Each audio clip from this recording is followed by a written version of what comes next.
اچھا یہاں پر پھر ذرا بائبل سے ہم ذرا اس کا کرتے ہیں کمپیریزن. جب یوسف علیہ السلام کو کنویں میں پھینکا گیا اس کے بارے میں بائبل کا بیان آتا ہے کہ وہ بڑے روئے چلائے, بھائیوں کی خوب منتیں کی اور ان سے معافیاں بھی مانگی کہ آئندہ میں تم لوگوں کے معاملے میں بات نہیں کروں گا وغیرہ, لیکن انہوں نے بالکل جو ہے بھائیوں نے کان نہیں دھرا. اور یعقوب علیہ السلام کے بارے میں بھی اسی طرح کا بیان آتا ہے. لہٰذا بائبل کہتی ہے کہ جب یعقوب علیہ السلام کو آ کر ان کے بیٹوں نے بتایا تو یعقوب نے اپنے کپڑے پھاڑ ڈالے اور اپنے جسم پر ایک ٹاٹ کا ٹکڑا لپیٹ لیا اور بہت دنوں تک اپنے بیٹے کا ماتم کرتا رہا. یعنی کہ وہ کیجول رویہ نا جو کسی بھی عام بندے کو بیٹے کی موت کی اطلاع ملے گی تو وہ سامنے آئے گا. اور تلمود کہتی ہے کہ یعقوب نے بیٹے کی قمیص پہچانی تو زمین پر گر گیا اور کافی دیر بے حس و حرکت پڑا رہا, پھر اٹھ کر بڑے زور سے چیخا کہ ہاں یہ میرے ہی بیٹے کی قمیص ہے, اور وہ سالہ سال تک یوسف کا ماتم کرتا رہا. اب یہ سارے جو بیانات ہیں یہ کیا ثابت کرتے ہیں کہ بڑے عام سے لوگ تھے, لیکن قرآن کا بیان بالکل مختلف. قرآن یہ بتا رہا ہے کہ جب یوسف کو کنویں میں پھینکا گیا, یوسف نے جب بھائیوں کی انٹینشن دیکھی تو انہوں نے اللہ سے تو یقیناً دعا کی لیکن کوئی کم حوصلگی نہیں دکھائی, نہ وہ چیخے چلائے نہ منت و زاری کی, وہ اللہ پر توکل کیے ہوئے تھے. اور کنویں میں بھی وہ کسی چیخ چلا کا, کسی بے صبری اور خوف کا مظاہرہ نہیں کر رہے تھے. اور جب یعقوب علیہ السلام کو اطلاع ملی تو انہیں ایک غیر معمولی صبر اور حوصلے کے انسان کی طرح اپنے آپ کو کوپ کیا, ملامت کا ایک لفظ کہے بغیر اللہ رب کریم کی طرف متوجہ ہوئے, اور وہ کیا جو اولو العزم لوگ کرتے ہیں. کیونکہ صبر کے متعلق اللہ خود کہتے ہیں نا وَإِن تَصْبِرْ فَذَلِكَ مِنْ عَزْمِ الْأُمُورِ, اگر تم صبر کرو تو یہ بہت ہمت کا کام. تو انہوں نے وہ عظیم ہمت کا کام دکھایا حالانکہ سب سے پیارے بیٹے کی موت کی اطلاع آئی تھی. تو یہ وہ تصویر ہے جو قرآن پیش کر. تو آپ دیکھیے کہ دونوں میں کتنا فرق ہے.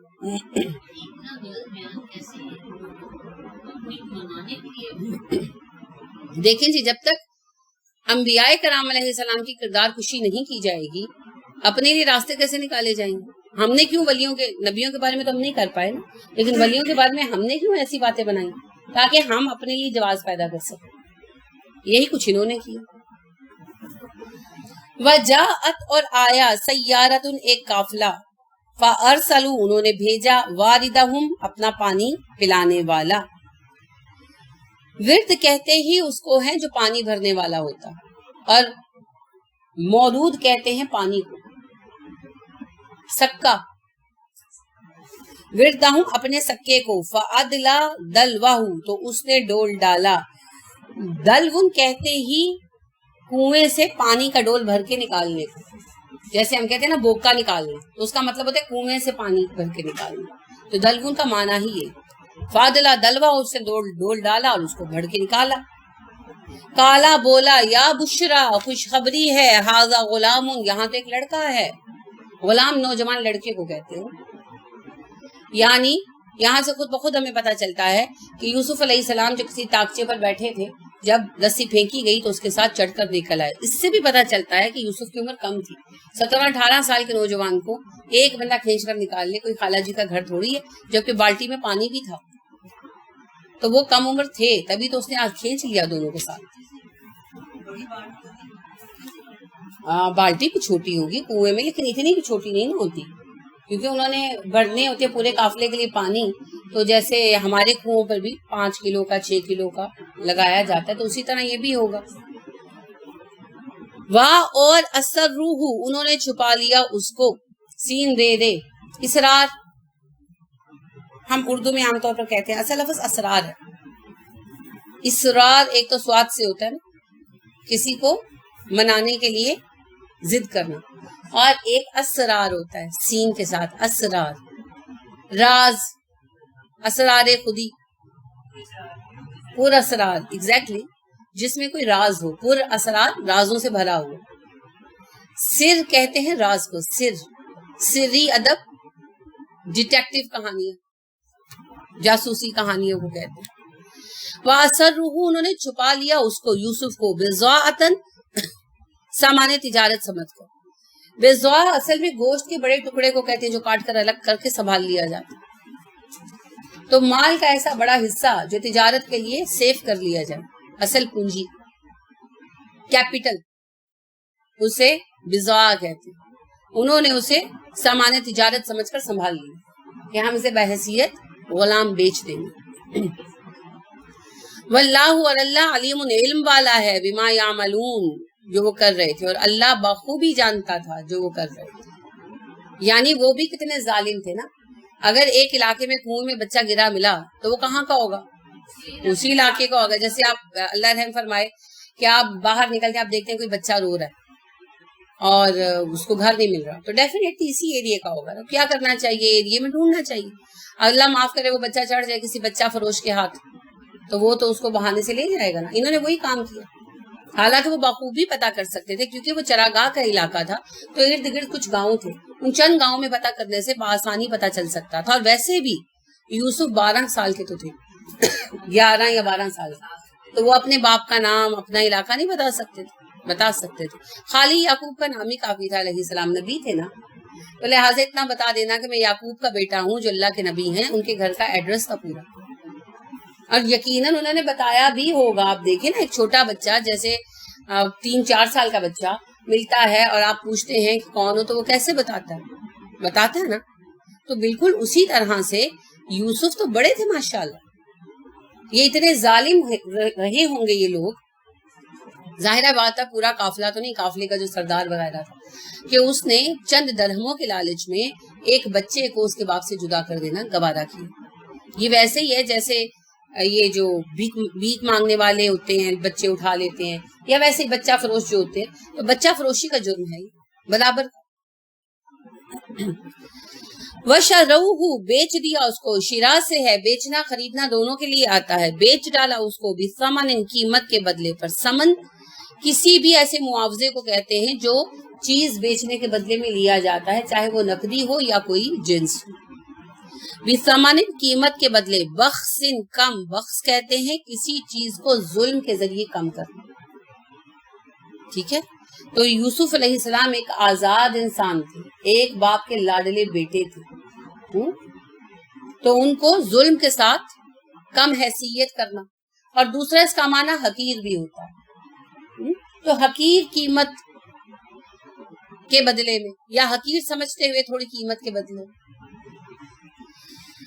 بخسن کم تھوڑے، دراہیمہ درہموں میں، معدوداتن گنے چنے جو گنے جا سکتے تھے. یہ کوئی ان لمیٹڈ دولت نہیں مل گئی. اس کا معنی یہ نہیں کہ پیسے کم ملے، کیونکہ یوسف کم عمر تھے، لڑکے تھے اور بہت خوبصورت تھے، تو انہی بنا پر غلاموں کی قیمتیں لگتی تھی. تو قیمت ان کو اس اعتبار سے اچھی ملی ہوگی. لیکن اللہ کہتے ہیں اتنے ہی تھے نا کہ گن لو، 1,00,000 2,00,000 کتنے ہوں گے. تو کوئی لامحدود خزانہ تو نہیں مل گیا، اگرچہ لامحدود بھی یہیں چھوڑ کر جانا. تو اللہ فرماتے ہیں انہوں نے اسے گنتی کے چند درہموں کے عوض حقیر سمجھتے ہوئے کچھ قیمت پر بیچ ڈالا، یا حقیر قیمت پر بیچ ڈالا. ایک ہی معنی کہ یوسف کو ویلیو نہیں کیا، ایک انسان کی حیثیت سے ان کی قدر نہیں کی، انہیں مال کی طرح بیچ ڈالا ظلم کے ساتھ جا کر، اور تھوڑے درہم ان کے بدلے قبول کر لیے. وَقَانُوا وہ تھے فیہ اس کے بارے میں من الزاہدین بے رغبت. لوگ زہد کہتے ہیں بے رغبتی کی وجہ سے کسی چیز کو چھوڑ دینا، یا کسی چیز کو حقیر سمجھ کر چھوڑ دینا، دونوں معنی. یعنی کوئی چیز ویسے تو قیمتی ہے مگر پسند نہیں ہے تو چھوڑ دینا، یا پھر کسی چیز کو اس وجہ سے چھوڑ دینا کہ حقیر سمجھنا. تو اسی لیے جو اللہ کی رضا کے لیے جنت کی خاطر دنیا کی آسائشیں کسی حد تک ترک کرتے ہیں انہیں زاہد کہا جاتا ہے. ٹھیک ہے، کہ وہ دنیا کو حقیر مان کر چھوڑ دیتے. وہ اس سے بے رغبت تھے، انہیں یوسف کے ساتھ کوئی تعلق نہیں تھا، اور دوسری طرف انہوں نے یوسف کو حقیر سمجھا، ان کو ویلیو نہیں کیا. ابھی نبی کی حیثیت سے بات نہیں ہو رہی، انسان کی بھی تک ویلیو ہے. انہوں نے ویلیو ہی نہیں کیا کہ ایک انسان ہے. کوئی بکری کا بچہ تو نہیں تھا کہ پکڑا اور لے جا کر بیچ دیا. کتنا ظلم ہے. تو آپ دیکھیے اس میں حصہ انہوں نے بھی ڈالا. اگر یہ کیریکٹر سامنے نہ آتا قافلے کے بددیانت سردار کا، تو یوسف باپ کے پاس واپس پہنچ سکتے تھے، ہے نا. اب اس سے اپنا رول خود چنا. اب یہاں پر بھی بائبل اور تلمود کے بیانات جو ہیں وہ ویری کرتے ہیں دوسرے سے. بائبل بتاتی ہے کہ برادران یوسف نے اسماعیلیوں کے ایک قافلے کے ہاتھ اپنے بھائی کو بیچنا چاہا، یعنی کنویں میں پھینک کر آ گئے. بعد میں خیال آیا بائبل کے بیان کے مطابق کہ اسماعیلیوں کا ایک قافلہ جا رہا ہے تو اسے نکال کر ان کے ہاتھ بیچ دیتے. مگر جب وہ وہاں پہنچے تو مدین کا قافلہ اسے پہلے ہی نکال چکا تھا اور انہوں نے اسے اسماعیلیوں کے ہاتھ 20 درہم پر بیچ دیا. یعنی قافلے والوں نے، مدین والوں نے اسماعیلیوں کے ہاتھ 20 درہم پر بیچ دیا. اب آگے وہ بائبل کا مصنف یہ بھول گیا کہ اس نے اسماعیلیوں کے ہاتھ پہلے بھی بکوا دیا ہوا ہے مدین والوں کے ہاتھ. لہٰذا آگے چل کے پھر وہ لکھتا ہے کہ مدین والوں نے اسے مصر میں لا کر بیچ دیا. اب وہ یہ بھول گیا نا کہ مدین والے تو اسماعیلیوں کو وہیں پہ بیچ چکے ہیں کنعان میں، سکم میں. تو اب وہ مصر میں لا کر دوبارہ کیسے بیچیں گے؟ اسماعیلیوں نے بیچنا تھا. یہ کتاب پیدائش جو ہے اس کا 37واں باب ہے اور آیت 25 تا 28 کا بیان ہے جو میں آپ کے سامنے رکھ رہی ہوں. ٹھیک ہے، تو یہ تضاد بیانی خود ہی ثابت کرتی ہے کہ لکھنے والا ہے کوئی، اللہ کا بیان نہیں ہے. تلمود کہتی ہے کہ مدین کے تاجروں نے یوسف کو کنویں سے نکالا اور ادھر اس کے بھائیوں کو خیال آیا کہ بجائے اس کو کنویں میں پھینکنے کے ہم قافلے کے ہاتھ بیچ دیتے. تو وہ واپس آئے اور جب مدین والوں کے پاس یوسف کو دیکھا تو ان سے خوب جھگڑا کیا، یہاں تک کہ مدین والوں نے راضی کرنے کے لیے بھائیوں کو 20 درہم دیے. تو انہوں نے 20 درہموں کے عوض بھائی کو بیچ ڈالا. اس کے بعد مدین والوں نے اسے اسماعیلی کے ہاتھ بیچ دیا، اسماعیلیوں کے قافلے کے ہاتھ بیچ دیا، اور اسماعیلیوں نے اسے لا کر مصر میں بیچ دیا. یعنی بائی اینی مینس وہ سلسلہ کہلاتے ہیں بھائیوں نے یوسف کو بیچ ڈالا. اور بدقسمتی سے اردو میں بھی جو مسلمان مصنفین نے یوسف علیہ السلام کا قصہ لکھا اس میں یہ بات بیان کی کہ بھائیوں نے بیچا، اور یہ بھی بڑی توثیق کے ساتھ یہ بات لکھی، وثوق کے ساتھ، یعنی کہ 20 درہموں کے بدلے میں بھیجا. لیکن یہ جھوٹ ہے، یہ جھوٹ ہے، دونوں باتیں جھوٹ ہیں. کیونکہ آپ دیکھیں قرآن آپ کے سامنے کیا کہہ رہا ہے. پہلی بات تو یہ کہ قرآن کہہ رہا ہے کہ اسے گنتی کے چند درہموں کے بدلے میں، جو گنے جا سکتے تھے ان درہموں کے بدلے میں بیچا، تعداد معین نہیں کی. اور اس وقت کو اگر آپ مد نظر رکھیں تو غلاموں کی قیمت کئی ہزار درہم جایا کرتی تھی، اور یوسف جیسے غیر معمولی حسین بچے کی قیمت 20-40 درہم نہیں ہو سکتی. اللہ نے یہاں اسی طرح سمنن قلیل کہا ہے جیسے قرآن کی آیتوں کے بارے میں بار بار اللہ کہتے ہیں نا، وَلَا تَشْتَرُوا بِآيَاتِي ثَمَنًا قَلِيلًا. یہ انہی معنوں میں بخسن بِثَمَنٍ بخسن کہا گیا ہے، دنیا کا مال، ہاں جو گنا ہی جا سکتا ہے نا. تو یوسف بڑی بھاری قیمت دے گئے، تبھی تو اس نے قافلے کا سردار ہوتے ہوئے، قافلے کا سردار کوئی غریب آدمی تو نہیں ہو سکتا، ایک مالدار آدمی ہوتے ہوئے اس نے یوسف کی ہرس کی کہ یوسف کو بیچوں گا. اس لیے کہ انہیں پتا تھا کہ یوسف کی تو بڑی قیمت مل جائے گی. 20-40 درہم کے پیچھے بھلا وہ لانے والا تھا یوسف؟ نہیں، لاکھوں پائے اس نے، پہلی بات. اور دوسری بات دیکھیں، اللہ کہتے ہیں وَشَرَوْهُ بِثَمَنٍ بَخْسٍ دَرَاهِمَ مَعْدُودَةٍ. قافلے والوں نے بیچا یوسف کو ان دیناروں کے بدلے میں، بھائیوں نے نہیں بیچا. اصل میں بھائیوں نے جرم کیا. اب یہ اس کو بڑھا چڑھا کر یہ پیش کرتے کہ بھائی تو بھائیوں کے دشمن ہوتے ہیں. نہیں، بھائی بھائیوں کے بہترین ساتھی ہوتے. لہٰذا صرف برادران یوسف ہی تو نہیں تھے، موسیٰ بھی تو بھائی تھے جنہوں نے ہارون کو نبی بنایا. تو یہ رشتہ بہترین رشتہ. ہاں، ہر رشتے میں بعض لوگ نااہل بھی ہوتے ہیں، اور پھر یہ نظر آتا ہے کہ برادران یوسف برے بھائی تھے. یوسف دکھائی نہیں دیتے اس قصے میں، وہ بھی تو بھائی تھے. کمال کی بات کرتے ہیں، گندی مکھی کی طرح پورے قصے میں سے جا کر گند پر بیٹھتے ہیں، شہد کی مکھی کی طرح آپ کو پھول دکھائی نہیں دیتے. لہٰذا یہ بالکل غلط اپروچ ہے. اس قصے کے ذریعے جو ایک بات بنا دی گئی آ رہی ہے، چاہے یوسف سے سدا دوست یا تھوڑے ہیں اور بھائی بہت، 1000 دوست ایک طرف اور ایک بھائی ایک طرف. بھائی بھائی ہوتا اور خون کا رشتہ معمولی نہیں ہے. Blood is thicker than water. تو جن کے بھائی نہیں ہیں، اکیلے ہیں، ان سے پوچھیں. حقیقی معنی ہے جو اکیلا ایک ہی بھائی ہو تو بڑی تنہائی محسوس ہوتی ہے، بہت انسان کو محسوس ہوتا ہے. جو بہن اکیلی ہو اس سے پوچھیں. تو یہ تو بڑا قیمتی رشتہ ہے، اس کا کوئی نعم البدل نہیں ہے، کوئی نعم البدل نہیں. ٹھیک ہے، تو لہٰذا وہ شیطان کے بہکاوے میں ضرور آئے، لیکن اس سے اس رشتے پر کوئی اعتراض اٹھانے کا موقع نہیں بنتا. نبی صلی اللہ علیہ وسلم نے کیا کہا؟ اگر یہ رشتہ اتنا برا ہوتا تو نبی صلی اللہ علیہ وسلم کہتے اپنے بھائی کی دعا نہ کرو. کئی دفعہ وہ اپنے بھائی کہا، بالکل کہا، دوست نہیں کہا، بھائی کہا، صحیح کہا آپ نے. اور مومنوں کو کیا حکم دیا ہجرت کے موقع پر؟ بھائی یا عباد اللہ کونوا اخوانا، اے اللہ کے بندو بھائی بھائی بن جاؤ. اللہ نے کیا کہا؟ انما المؤمنون اخوۃ، مومن تو بھائی بھائی ہیں، فرینڈز نہیں کہا. اور انصاری اور مہاجر کو بھائی بنایا ہے نا. اور علی کو کیا کہا؟ علی تم میرے بھائی ہو. اسی طرح جیسے موسیٰ اور ہارون بھائی تھے، بس میرے بعد نبی کوئی نہیں ہو سکتا. تو آپ نے یہ نہیں کہا تم میرے دوست ہو. ایک بندے کے غلط ہونے کی وجہ سے رشتہ خراب نہیں ہوتا، رشتہ بہت اعلیٰ ہے. ہاں ان سے غلطی ہوئی تو غلطی کی وجہ سے کسی کو ٹوٹل آپ ڈیفالٹر قرار نہیں دے سکتے.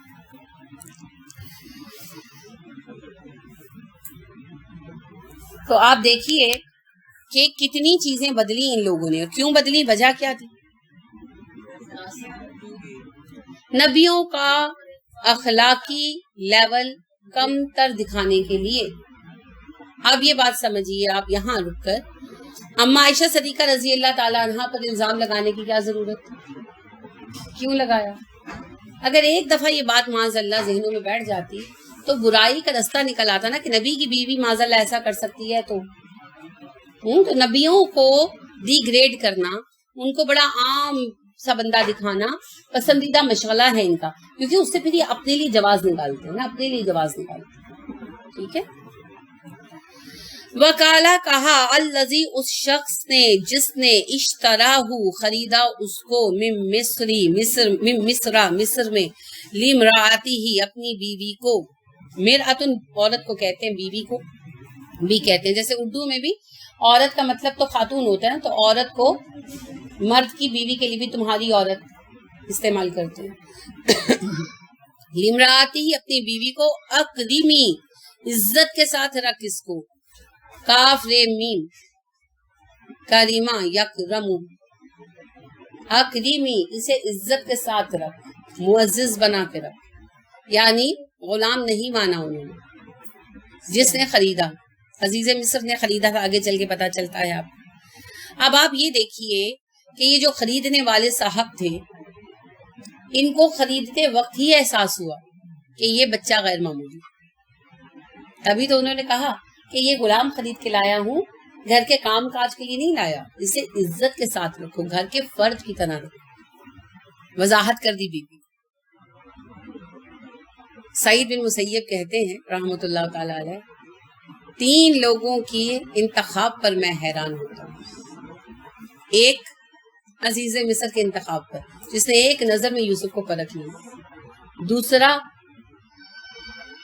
شیخ کبیر جو مدین کے تھے، ان کی بیٹی کے انتخاب پر، جس نے موسیٰ کو ایک نظر میں پرکھ لیا. اور تیسرا ابو بکر کے انتخاب پر، جنہوں نے عمر کو پوری امت میں سے پرکھ لیا کہ یہ بہترین ثابت ہو امت کے حق میں. تو صحیح انتخاب یہ بھی اللہ کی دی ہوئی نعمت ہے، صحیح بندہ چننا. تو اس نے بھانپا. اب کس طرح بھانپا یہ تو اللہ جانتا ہے. غالباً یعنی یہ میرا حسن ظن ہے، اگر آپ دیکھیں 10 11 12 سال کا بچہ معاذ اللہ اللہ نہ کرے اٹھا لیا جائے اور اس طرح اغوا کر کے لایا جائے، تو بچے بیٹھے ہیں 12 15 اس طرح، تو کیا کر رہے ہوں گے؟ رو رہے ہوں گے. ظاہر آپ دیکھیں نا، ماں باپ سے دور ان کو پتہ چل گیا ہم غلام بنا لیے گئے، ہم بیچ ڈالے جائیں گے، پتہ نہیں آگے کیا پیش آئے گا. ساری عمر ماں باپ کی شکل نہیں دیکھتی، سمجھ تو آ رہی ہے لیکن بچے ہیں، بے بس ہیں، تو رو رہے ہوں گے نا، چلا رہے ہوں گے، فریاد کر رہے ہوں گے. اور ان میں ایک یوسف چپ بیٹھے، کیونکہ انہیں اللہ پر بھروسہ ہے. وہ اللہ سے دعائیں تو مانگ رہے ہوں گے لیکن وہ رو نہیں رہے تھے، بے قرار نہیں تھے. تو اس چیز نے ہی غالباً متوجہ کیا. اور پھر ان کی غیر معمولی شکل و صورت، اور پھر گفتگو.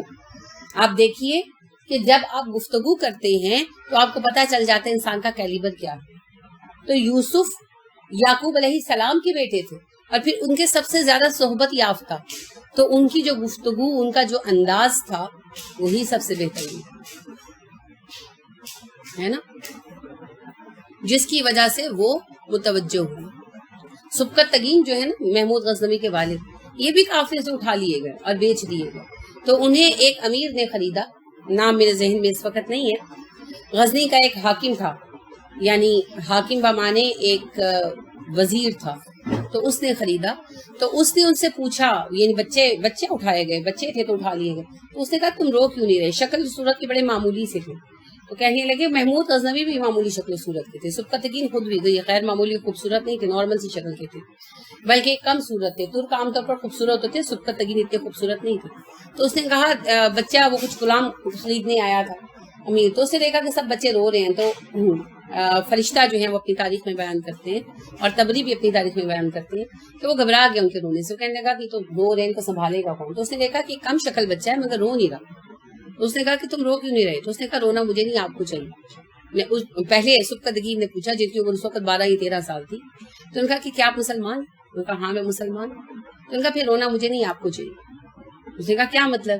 تو کہنے لگا کہ میں نے قرآن میں پڑھا ہے، میرے استاد نے مجھے پڑھایا ہے کہ آزاد بندے کو خرید کر غلام بنانے والا بدترین شخص ہے، تو رونا آپ کو چاہیے۔ تو اس نے کہا کہ اس بچے کے حواس بحال ہے، اس کو خرید لو۔ تو پھر سبکتگین نے بہت ترقی کی۔ تو یعنی اس بات سے بھی مجھے یہ تقویت ملتی ہے کہ یوسف علیہ السلام کو بھانپا ان کے صبر اور برداشت سے، پھر ان کی غیر معمولی شکل و صورت جو سب کو متوجہ کرنے والی تھی، اور پھر ان کی گفتگو اور ان کے علم، جو بات جیسے آپ دیکھیں نا، سبکتگین ایک عام آدمی تھے، ایک عام آدمی کے بیٹے تھے، مگر پڑھے لکھے بچے تھے، تو ان کے ایک جواب نے بتا دیا کہ ان کی ویلیو کیا ہے۔ تو یوسف تو پھر یعقوب علیہ السلام کے بیٹے تھے، اور اللہ نے ان کو خاص علم سے بھی جو ہے وہ نوازا ہوا تھا، عمر کے مطابق علم بڑھا، تو انہوں نے پھر جس طرح متاثر کیا ہوگا عزیز مصر کو، آپ سمجھ سکتے ہیں۔ تو انہوں نے پھر گھر آ کر بیوی سے کہا کہ اس کو گھر کے کام کاج کے لیے نہیں لایا، اس کو گھر کے فرد کی طرح عزت کے ساتھ رکھو۔ مت واہو، ٹھکانہ دو اس کو، سیو واؤ، یہ ٹھکانہ دینا، رہنے کی جگہ، یعنی اس کو گھر میں رکھو، ملازموں کے، غلاموں کے کوارٹرز میں نہیں بھیجنا، یہ گھر میں رہے گا۔ اسا، امید ہے، آن کے، ینفعنا، نفع دے یہ بچہ ہم کو، او یا نتخذہ، بنا لیں ہم اس کو، ولدن، بیٹا، ہو سکتا ہے اس لڑکے سے ہمیں نفع حاصل ہو، یا ہم اسے اڈاپٹ کر لیں، متبنی بنا لیں۔ اس سے بعض لوگ کہتے ہیں کہ عزیز مصر بے اولاد تھا، کوئی ثبوت تو ہمیں نہیں ملتا، واللہ عالم بے اولاد تھا یا نہیں تھا، لیکن اگر کوئی بچہ بہت اچھا، بہت ذہین ہو تو ویسے بھی کوئی گود لے سکتا۔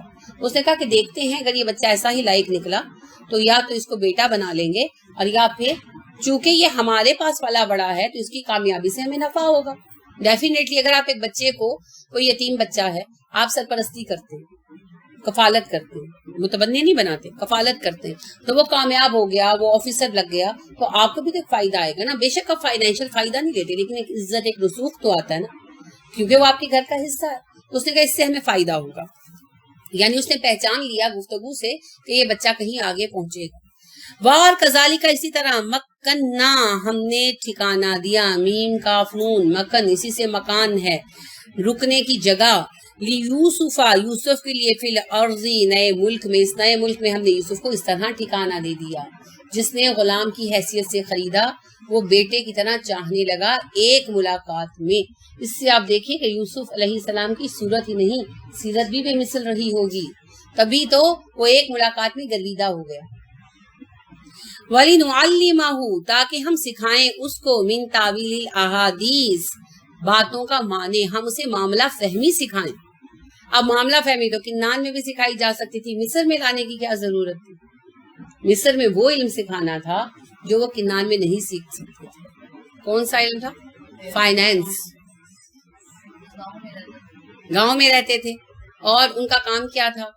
جانور پالنا اور کھیتی باڑی، تو کتنا فائنینس ہے نا، کوئی تجارت بھی نہیں کرتے تھے، تو یہ نا گاؤں میں رہتے ہوں تو تاجر ہوں، تجارت بھی نہیں کرتے، تو پھر فائنینس سیکھتے۔ اب کھیتی باڑی کر کے حاکم تو بن نہیں سکتے، اور اللہ نے تو انہیں مصر کا حاکم بنانا تھا، تو اس کے لیے پھر کیا آنا چاہیے؟ پیسے کا علم، فائنینس مینجمنٹ آنی چاہیے۔ کیونکہ آپ دیکھیے ابھی آپ کی اس وقت اتفاق کی بات ہے، جو کرنٹ گورنمنٹ ہے اس سے سب کو کیا شکایت ہے؟ کرپشن کی شکایت ہے، ظلم کی شکایت ہے، نااہلی کی شکایت ہے، کیا شکایت ہے؟ فائنینس مینج نہیں ہو رہا، اگرچہ اس کے پیچھے بہت ساری ریزنز ہیں، جو ہے نا اپنے واقعہ موجود ہے, گراؤنڈ ریالٹیز موجود ہیں. حکومت کی غلطی نہیں ہے پرسنل, لیکن اس کے باوجود ہر کوئی ناخوش ہو رہا ہے اس سے, کیونکہ حکومت سے, گورنمنٹ سے, کیونکہ حکومت فائنینس مینج نہیں کر پا رہی. تو دنیا میں سب سے بڑی ریالٹی بہرحال فائنینس ہے, معیشت ہے. اور فائنینس مینجمنٹ کس کا کام ہے؟ حکمران کا. اور فائنینس صرف مینج نہیں کرنا, حلال حد کے اندر مینج کرنا. ٹھیک ہے, تو لہٰذا اللہ نے اس معاملہ فہمی کی تعلیم کے لیے یوسف کو مصر پہنچا دیا. یہ تو اللہ کا پلان تھا. بھائی سمجھ رہے تھے میں نے تیر مارا. ہاں, اگر وہ بیچ میں یہ بے وقوفانہ گندی حرکت نہ کرتے, ظلم نہ کرتے, تو اللہ کسی پازیٹیو طریقے سے لے آتے. جیسے اللہ نے ابراہیم کو کہا تھا جا اسماعیل کو چھوڑا ابراہیم, اللہ یعقوب کو کہتے جاؤ یوسف کو بھیج دیے جاتے. لیکن انہوں نے بیچ میں اپنی طرف سے جو بڑا چھکا مارا, تو اللہ نے وہیں پہنچایا یوسف کو جہاں اللہ نے پہنچانا تھا. وَلِنُعَلِّمُهُ مِن تَأْوِيلِ الْأَحَادِيثِ, اور ہم نے اسے مصر میں پہنچا دیا, انسٹال کر دیا, تاکہ ہم اسے معاملہ فہمی سکھائیں. پھر صرف فائنینس کا علم ہی نہیں اس سے مراد, وہ تو ایک مین لائن تھی نا, بڑی حکومت چلانا, ماڈرن طرز معیشت سیکھنا. اگر میں امریکہ میں تبلیغ کرنا چاہوں تو مجھے وہاں کے حالات و واقعات کچھ تو جاننے ہوں گے نا, کیونکہ پاکستان اور امریکہ کے ماحول میں زمین آسمان کا فرق ہے. یہاں جن چیزوں کو ہم بڑا عیب ابھی بھی سمجھتے ہیں, امریکہ میں وہ عام ہے. تو اگر میں وہاں کے حالات و واقعات نہیں جانتی, وہاں کی زبان نہیں بول سکتی, وہاں کی تہذیب و معاشرت سے آگاہ نہیں ہوں, تو میں وہاں کے کسی بندے کو کیا سمجھا سکتی ہوں؟ تو چونکہ یوسف علیہ السلام کی نبوت کا مرکز مصر میں بننا تھا, تو انہیں وہاں کی معاشرت, وہاں کے لوگوں کے اخلاق, آداب, طریقے, رہن سہن, فراوانی, ہر چیز کو سمجھنا تھا. اور یہ معاملہ فہمی مصر میں بیٹھ کر آ سکتی تھی, کہ نان میں بیٹھ کر نہیں آ سکتی. ٹھیک ہے, اسی لیے اللہ نے مصر پہنچا دیا تاکہ دیکھیں سمجھیں. جیسا کہ فرعون سے سابقہ پڑھنا تھا نا, تو فرعون کی جو شوکت ہے, فرعون کی جو طاقت تھی, جو اس کی ایک عظمت تھی, اور جو ان کا بے حد علم تھا, بڑے اس وقت علم والے لوگ تھے, اس کو کنفرنٹ کرنے کے لیے اللہ نے موسیٰ علیہ السلام کو فرعون کے گھر میں پلوایا, تاکہ وہ اس کا سارا ماحول دیکھ لیں اور ان کے دل پر وہ دنیاوی جو ہے نا رو بھی نہ آئے, جو فرعون کو دیکھ کر آ سکتا ہے, کیونکہ وہ بچپن سے وہ سب دیکھتے آئے, تبھی وہ سامنے کھڑے ہو کر بات کر سکتے تھے, ورنہ غلام قوم کے فرد کی حیثیت سے شاید انہیں رکاوٹ پیش آتی. تو اللہ از دا بیسٹ پلانر. موسیٰ پڑھ لیتے نا, موسیٰ پڑھ لیتے جی. یہ ایک وزیر نے خریدا تھا ان کو, اور ان کے ساتھ فرعون کا تذکرہ نہیں آتا. آپ نے نوٹس فرمایا؟ چلیے آپ کیجئے گا, یوسف پڑھ رہے ہیں نا, یوسف کے زمانے میں فرعون کا تذکرہ نہیں آتا. کیوں نہیں آتا وہ وقت پر دیکھیں گے. واللہ, اور اللہ غالب غالب ہے, علی امرہ, اپنے فیصلے پر. اللہ اپنے فیصلے کے نافذ کرنے پر غالب ہے. اللہ نے فیصلہ کر لیا تھا یوسف کو مصر بھیجنا ہے, وہاں ان کی ایجوکیشن پوری کرانی ہے, اور انہیں مصر میں بطور نبی تعینات کرنا ہے. تو اللہ کے اس فیصلے کو شیطان نے روکنا چاہا. کس طرح؟ بھائیوں کو ٹول بنا کر. تو بھائی بھی دھرے رہ گئے اور شیطان بھی دھرا رہ گیا. اللہ نے جو کرنا تھا کر کے دکھایا, کوئی اللہ کے ارادوں کو نہیں روک سکتا. اللہم لا مانع لما اعطیت ولا معطی لما منعت. اور وہ جو وتر میں ہم دعا پڑھتے ہیں, اللہم اہدنی فیمن ہدیت لا یعز من عادیت ولا یضل من والیت. دنیا میں بھی ہم جتنے مرضی سوچ سمجھ کے فیصلے کے, ہوتا تو وہی ہے جو اللہ تعالیٰ نے طے کیا ہو. کسی کو سوچوں نے کب سراہا, وہی ہوا جو خدا نے چاہا. جو اختیار بشر پہ پہرے بٹھا رہا ہے وہی خدا ہے. علی رضی اللہ عنہ نے سچ کہا ہے, میں نے اپنے رب کو اپنے ارادوں کے ٹوٹنے سے پہچانا. سبحان اللہ. وَلَٰكِنَّ أَكْثَرَ النَّاسِ لَا يَعْلَمُونَ, لوگوں کی اکثریت یہ بات نہیں جانتی, تو اکثریت کے پیچھے نہ لگا کریں, کیونکہ اکثریت علم نہیں رکھتی. اکثر الناس لا يعلمون, لوگوں کی اکثریت علم نہیں رکھتی. تو کس کو فالو کریں؟ اس میں سے پھر ایک نتیجہ کیا نکلا؟ علماء کو. کیونکہ اللہ کہہ رہے ہیں وَلَٰكِنَّ أَكْثَرَ النَّاسِ لَا يَعْلَمُونَ، لوگوں کی اکثریت علم نہیں رکھتی، لہٰذا ان کے پیچھے نہ لگو. تو کن کے پیچھے لگو؟ علماء کے. علماء کے، کیونکہ علماء صحیح مشورہ دیں، صحیح بات کہیں. تو علم والوں کے پاس جاؤ، ان سے مشورہ لو. اور رہ گئے افراد، ان کو چونکہ علم ہی نہیں ہے، نہ اللہ کی ذات کا شعور ہے، نہ اپنی ذات کی بے بسی کا ادراک ہے، تو پھر ان سے مشورہ لینے کا فائدہ کوئی نہیں. آپ جس فیلڈ کا کام کرنا چاہتے ہیں اس کے ماہر سے رابطہ کرتے ہیں. تو جب دین یعنی آپ کے کوئی کام نہیں ہو رہے، اللہ کے بارے میں شکوار ہے، کچھ بھی ایسی بات، تو پھر اہل دین سے رابطہ کرنا چاہیے، جو علم والے ہیں. باپ بے اس میں راہ نہیں دکھا سکتے. آپ جا کر بیٹھیں گے کسی جاہل اماں جی کے پاس، اماں جی آپ کی پھپھو ہیں، آپ کی تائی ہیں، آپ کی دادی ہیں، آپ کی ماں ہیں، آپ جا کر کہتے ہیں امی دیکھیں نا یہ ہو گیا کاروبار، پتہ نہیں کیوں بار بار رک جاتا ہے. اماں جی کے پتر کسی نے تویز کرتے ہیں، میں تینوں پیر جی کو تویز جا کے دینی، جا کے دکان سے بند سب ٹھیک ہو جائے گا، کیونکہ اماں جی کی عقل ہی اتنی ہے. بالکل. بات یہ ہے اہل علم کے پاس جائیں، اہل علم سے سوال کریں، پھر وہ آپ کو صحیح رستہ دکھائیں گے.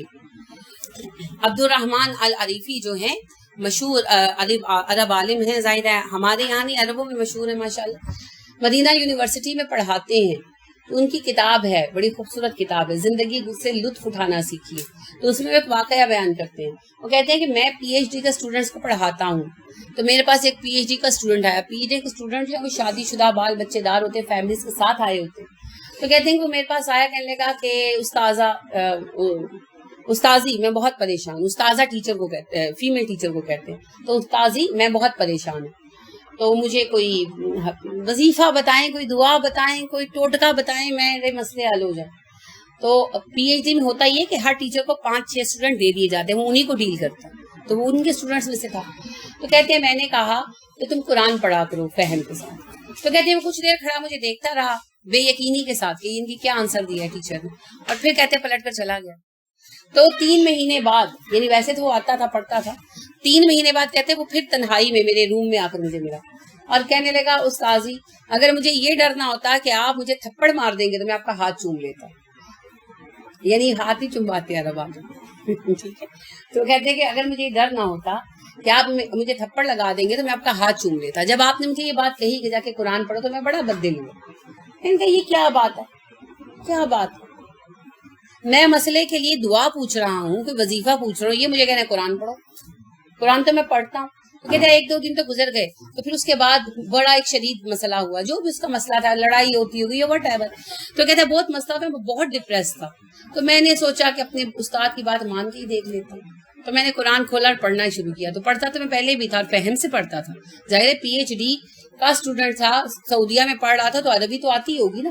لیکن کہتے ہیں میں نے اس نقطۂ نظر سے کہ میرے مسائل کا حل جب پڑھنا شروع کیا تو ہر دوسری آیت مجھے لگ رہی تھی میرے ہی مسئلے کے لیے جڑی. تو کہتے ہیں آج 3 مہینے ہو گئے میں قرآن کو اسی نقطۂ نظر سے پڑھ رہا ہوں. میرے بیشتر مسائل حل ہو چکے ہیں، ابھی کچھ باقی ہیں، اور مجھے اللہ سے پوری امید ہے کہ اللہ مجھے ان کا حل بھی قرآن سے دے گا. یہ ہے ایک اماں جی سے جا کر جو علم نہیں رکھتے مشورہ کرنے کا فرق، اور ایک عالم سے جا کر مشورہ کرنے کا فرق. دیکھیے مصیبت کیوں آتی ہے، آپ نے آراف میں پڑھا ہے، اللہ کہتے ہیں ہم مصیبت اتارتے ہیں تاکہ لوگوں کے دل جھک جائیں. جب ان کے دل نہیں جھکتے مصیبت میں بھی، پھر ہم انہیں ڈھیل دے دیتے اور اتنی نعمتیں دیتے ہیں کہ وہ سب کچھ بھول جاتے ہیں، پھر ہم انہیں کھینچ لیتے ہیں. تو مصیبت آتی ہے اس لیے کہ ہم اللہ کی طرف رجوع کر لیں. جب رجوع نہیں کرتے تو پھر اللہ ناراض ہو جاتا. اب کتنا اچھا کام کیا عبد الرحمن صاحب نے، انہوں نے کہا تم اللہ سے رجوع کر لو، قرآن سے جڑ جاؤ. تو اس بندے کی تو مصیبت کا جو بھی اس پر آفت تھی مقصد پورا ہو گیا اور وہ ہمیشہ کے لیے قرآن والا بن گیا، صاحب قرآن، صاحب کتاب. اقبال کہتے ہیں نا خدا تجھے کسی طوفان سے آشنا کر دے کہ تیرے بحر کی موجوں میں اضطراب نہیں، تجھے کتاب سے ممکن نہیں فراخ کہ تو کتاب خواں ہے مگر صاحب کتاب نہیں. ان حالات میں وہ بندہ عبد الرحمن العریفی کے مشورے کی وجہ سے صاحب کتاب ہو گیا. تو لہٰذا اس میں پہلا پوائنٹ ہی یاد رکھیے، جب بھی کوئی مسئلہ آئے اہل علم سے مشورہ کریں جو مشورے کے لائق ہو. جوہلا اپنے جیسا ہی مشورہ دیتے. ٹھیک ہے. دوسری بات، اللہ رب کریم نے کہا میں ہر کام کرتا ہوں اور جو فیصلہ کر لیتا ہوں وہ پورا کرتا ہوں، لوگ جانتے نہیں، اگر جانتے ہوں تو اتنی جلدی دل نہ چھوڑیں۔ تو اللہ پر بھروسہ کریں، اگر وہ آپ کے لیے خیر کا فیصلہ کر چکا ہے تو کوئی روک نہیں سکتا۔ یمسس کا بھی خیرین، اگر وہ تمہارے لیے خیر کا فیصلہ کر چکا ہے،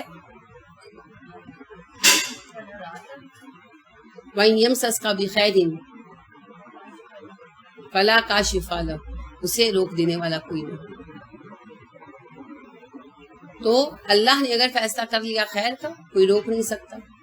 وَإِن يَمْسَسْكَ بِالضُّرِّ، اور اگر اس نے نقصان کا فیصلہ کر لیا تو بھی کوئی روک نہیں سکتا۔ دوبارہ ریپیٹ کیوں تھا فَلَا كَاشِفَ لَهُ، مگر مانا وہی۔ تو خیر ہو شر ہو فیصلہ اللہ کا، تو اللہ پر بھروسہ کریں اور دیکھیں فیصلہ بدلنا کس نے ہے؟ اللہ نے۔ اگر کوئی مصیبت آئی ہے اور اس نے ٹھہرنا ہے اور ہم التجا کر رہے ہیں کہ اللہ جی ٹال دے، اور ٹلنا ہے یعنی فیصلہ بدل کر ٹال دینا ہے، تو کس نے ٹالنا؟ اللہ نے۔ تو پھر جب سب کچھ اللہ نے کرنا ہے تو وعدہ کیوں بھولتے ہیں؟ ایاک نعبد و ایاک نستعین۔ قائم رہیں اس وعدے پر اور اللہ سے مدد مانگیں، اللہ کے سامنے جھکیں، پھر دیکھیں اللہ بہترین نتیجے نکالیں گے، بہترین نتائج۔ ٹھیک ہے، تو بہترین نتائج کے لیے اللہ سے جڑ جائیں۔ آج کے بارے میں کوئی سوال یا کوئی بات؟